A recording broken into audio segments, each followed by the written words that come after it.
കുമ്മല് ഇന്ന് ഇവിടുന്ന് കൊണ്ടുപോയ വെള്ളം കഴിച്ചു. എങ്ങനെയാണെന്ന് വെച്ച് കുമ്മലാക്കടേ ഞാൻ പറഞ്ഞു ഞാൻ ആക്കി കാണിച്ചു തരാം. അതുകൊണ്ട് ഇന്ന് കുറച്ച് കുമ്മൽ പറിച്ചിട്ട് നമുക്ക് കാണിച്ചു കൊടുക്കാമല്ലോ. നമുക്ക് കുമ്മൽ കറി വെച്ചിട്ട് ആ ചേച്ചിമാർക്ക് കാണിച്ചു കൊടുക്കാമല്ലോ.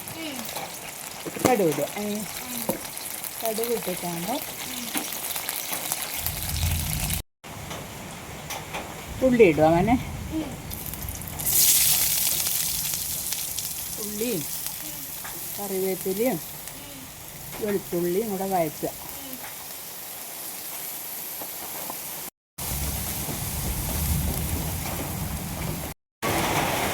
ഉള്ളി നല്ലതായിട്ട് വഴങ്ങിയ ശേഷം പിന്നെ തക്കാളി ഇടുക. ആ തക്കാളി നല്ലോണം വഴറ്റണം. ആ വഴറ്റുന്ന കുഞ്ഞിക്ക് കൂട്ടുന്നതുകൊണ്ട് ഞാൻ വഴറ്റിയതിന് ശേഷം കുറച്ച് വെള്ളം നല്ലോണം വഴങ്ങിയിട്ട് തക്കാളി ഉള്ളിയും അതിലേക്ക് മുറിച്ച് കുമ്മിൽ കഴിച്ച് ഇങ്ങനെ നീളത്തിൽ മുറിച്ചിടുക കൈകൊണ്ട് തന്നെ. എന്നിട്ട് അതിലേക്ക് ഇടുക. ഇതിലേക്ക് ഇട്ടിട്ടാകുമ്പോൾ ഇന്ന് രണ്ടോട്ടം ഇളക്കിയിട്ടാകുമ്പോൾ അവിടെ മൂടി വെക്കുക.